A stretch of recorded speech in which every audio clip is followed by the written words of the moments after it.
Hello again, everybody. After that first lecture, just was sort of working out some of the kinks and everything, but I think I've got it figured out now. So hopefully things will go smoother from now on. What we're going to look at now, we've already talked about Roosevelt's foreign policy, Teddy Roosevelt's foreign policy, that is.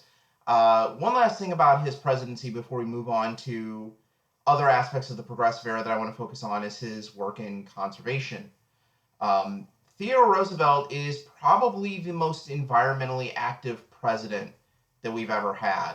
And that includes a lot of presidents that have put environmental issues at the forefront, including Barack Obama and Richard Nixon, amongst others. But of all of them, he is probably the most deeply committed to the issue of environmental protection, although he probably would have understood that in different terms than we do today.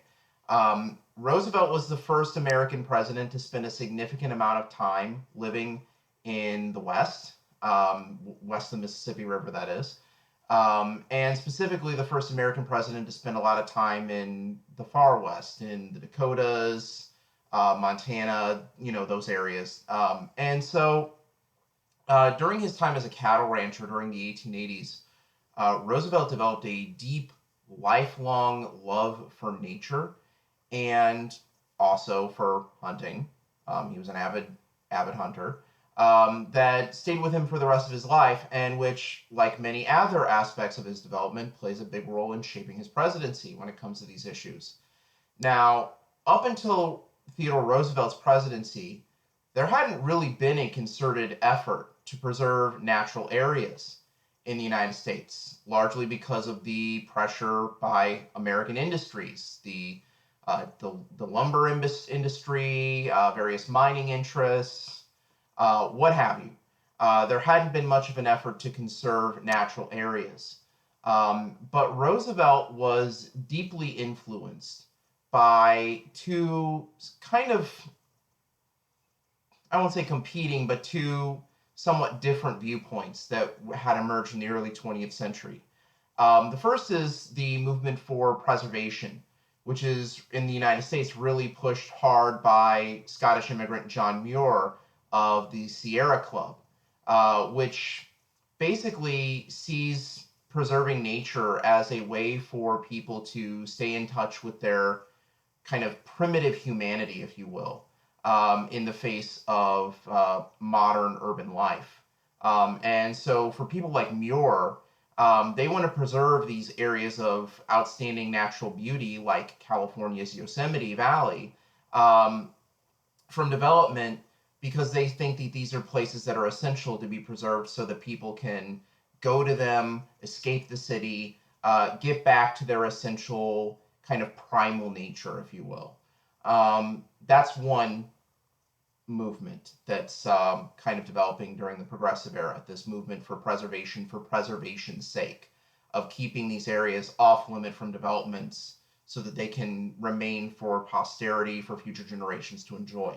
The other movement, which is represented by the Roosevelt's chief forester, the head of the forestry department, Gifford Pinchot, is conservation, which wants to put certain areas aside, but generally is okay with development so long as it's not done in a irresponsible kind of slash and burn, leave, basically Mordor in your wake kind of philosophy to abusing and using environmental natural resources.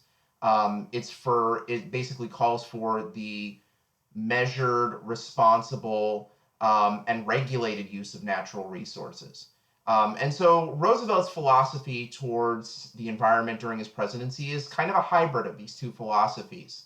On the one hand, he wants to keep certain areas that he considers to be particularly beautiful, like Yosemite, off limits, but at the other end, he's okay with states building hydroelectric dams or allowing for responsible use of lumber and timber, so long as it doesn't cut down whole forests.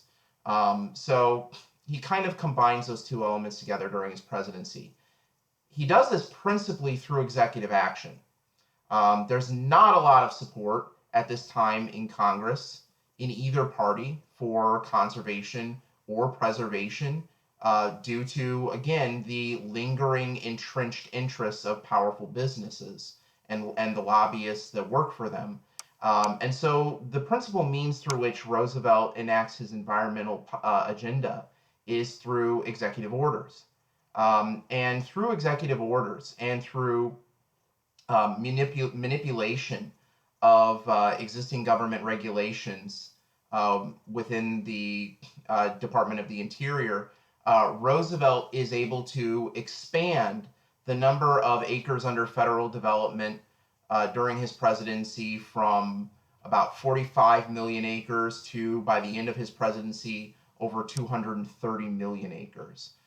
So much of the areas of great natural beauty that we have today, places like Yellowstone, Yosemite, the Grand Canyon, all those, kind of Grand Teton, Glacier National Park, all those places owe their existence largely to the efforts of Theodore Roosevelt and the fact that in many cases he was willing to stretch the boundaries of presidential power to their limit, subverting the will of Congress in many cases, working against deadlines imposed by him by Congress to get these things saved for posterity.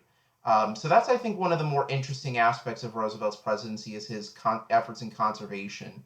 And again, it reflects this, kind of innate competitiveness and this sort of innate, kind of desire for a very sort of primal kind of masculinity that characterizes his presidency. And I think it's one of the more interesting and certainly from a physical standpoint, one of the most important legacies of his presidency, because again, if it weren't for Roosevelt's actions, many of these areas would have subsequently been developed. Some of them were nonetheless, but you wouldn't have many of these areas set aside and available for the public to enjoy in the manner that they enjoy them were it not for his efforts. So I think that's one of the more important aspects of his legacy. So that's going to conclude that video.